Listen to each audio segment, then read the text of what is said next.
Olá, pessoal! Nos vídeos a seguir vamos começar do básico, dos fundamentos. Iniciamos a aula com a pergunta: o que é som?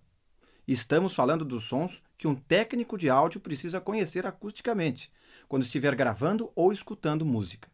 Também precisamos entender o som eletricamente, quando estivermos manipulando ou mixando o som através dos nossos equipamentos. Precisamos entender o que acontece de maneira invisível no ar ou no equipamento. Em outras palavras, acusticamente ou eletricamente. Quanto mais entendermos isso, mais conseguimos resolver problemas que poderão surgir no dia a dia do técnico de áudio. E o mais importante, mais criativos nós seremos. Temos que entender aspectos como frequência, níveis sonoros e como isso se relaciona aos nossos sistemas, como os estúdios de gravação ou setups de PA. Por exemplo, saber interpretar os medidores do equipamento de áudio.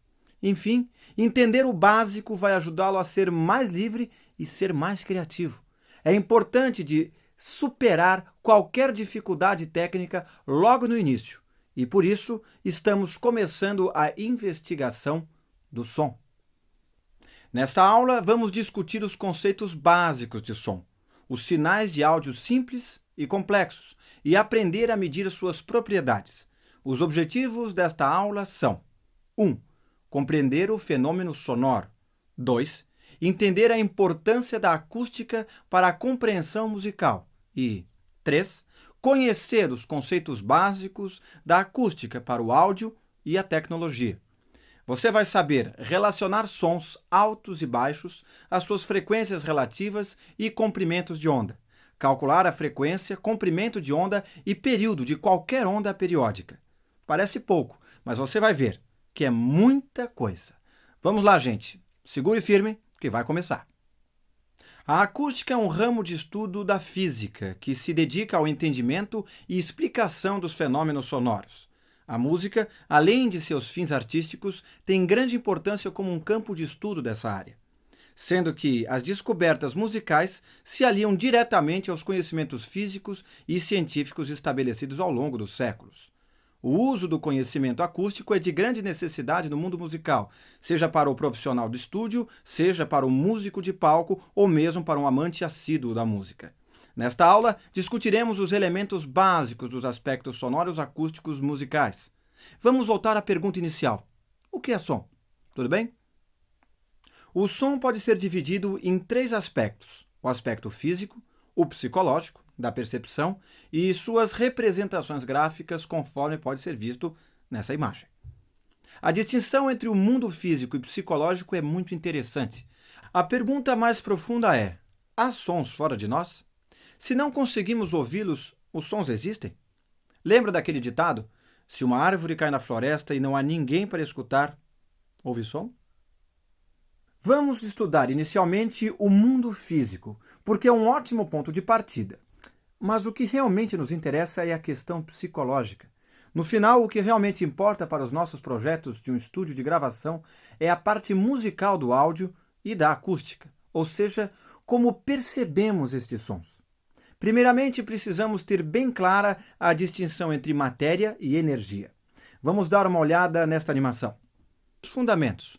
Iniciamos a aula com a pergunta: o que é som? Estamos falando dos sons que um técnico de áudio precisa conhecer acusticamente, quando estiver gravando ou escutando música. Também precisamos entender o som eletricamente, quando estivermos manipulando ou mixando o som através dos nossos equipamentos. Precisamos entender o que acontece de maneira invisível no ar ou no equipamento. Em outras palavras, acusticamente ou eletricamente.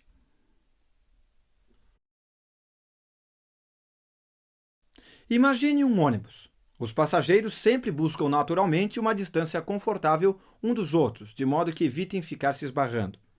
Na próxima parada entram muitas pessoas. Os passageiros entre porta e catraca vão acabar se espremendo, né? Mas, assim que os passageiros forem passando para a frente, o equilíbrio será alcançado novamente. Quando chegarem à parada seguinte, as pessoas que precisarem descer agora se aproximarão da porta de saída. Nestes movimentos de entrada e saída, todos os passageiros passarão pelo quê?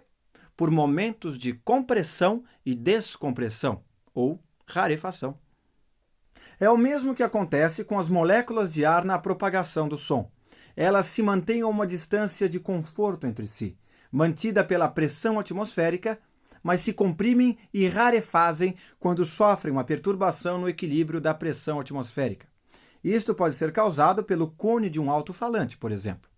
Ao se mover adiante, comprime as moléculas de ar à sua frente e depois, ao recuar, as descomprime, causando as tais variações cíclicas de pressão, a que chamamos de som. Compreendermos estas diferenças entre compressão e rarefação se tornará muito útil quando fizermos um projeto de isolamento. O som pode ser definido como perturbação do equilíbrio da pressão atmosférica. Lembro até hoje quando a academia fez um dos seus primeiros projetos de estúdio de gravação aqui em São Paulo. O cliente nos consultou se poderíamos usar Vedacity, um impermeabilizante que repele água da argamassa e das paredes. Ele argumentou: se a massa repele água, provavelmente também irá repelir o ar. Assim teremos um ótimo isolamento acústico. Mas a questão não é bem assim. Nós não queremos isolar as moléculas de ar, mas sim a energia sonora. Isto significa que o impermeabilizante não irá contribuir em nada com o nosso isolamento. Vamos agora representar esse movimento de uma forma que nos ajude a estudar e entender essas variações de pressão. A linha vermelha na animação poderia ser o cone de um alto-falante e os pontinhos, as moléculas de ar. Observe que assim que colocamos estas variações de pressão em um gráfico, este movimento se revela cíclico, criando uma onda senoidal. Este padrão cíclico é bastante usado ao representarmos sons, mas é importante lembrarmos que ele mostra somente que o movimento da membrana se dá para frente e para trás. Mas não se deixe iludir. Por causa do gráfico oscilar acima e abaixo de um nível central, o movimento da membrana ou molécula ocorre para cima e para baixo em relação à propagação do som. Vamos ver a questão da senoide mais a fundo, um pouco mais para frente. Lembrando que o som se propaga pelo ar, devemos ter claro que o som é uma perturbação na pressão no ar, no qual as moléculas de ar estão sendo sucessivamente comprimidas ou descomprimidas. É parecido com o que vimos ocorrer com os passageiros do nosso ônibus, lembra? Sendo que a distância de conforto entre as moléculas corresponde à pressão atmosférica normal de um ambiente. Devemos então ver o som como uma variação de pressão que ocorre ao longo do tempo. Ela, primeiramente, aumenta quando as moléculas se comprimem e depois decai quando elas se descomprimem. Esta flutuação na pressão continua alternando ciclos e passando seguidas vezes pelo ponto zero da pressão atmosférica no local. Vamos dar uma pausa por hoje? Assista ao vídeo novamente se achar necessário. E lembre-se, é muito importante não deixar dúvida nesses passos iniciais das matérias mais básicas. Elas formam o bloco de construção que vai seguir daqui para frente. Não deixe lacunas. Tudo que você precisa já foi explicado até agora. Então, bons estudos e até o próximo vídeo.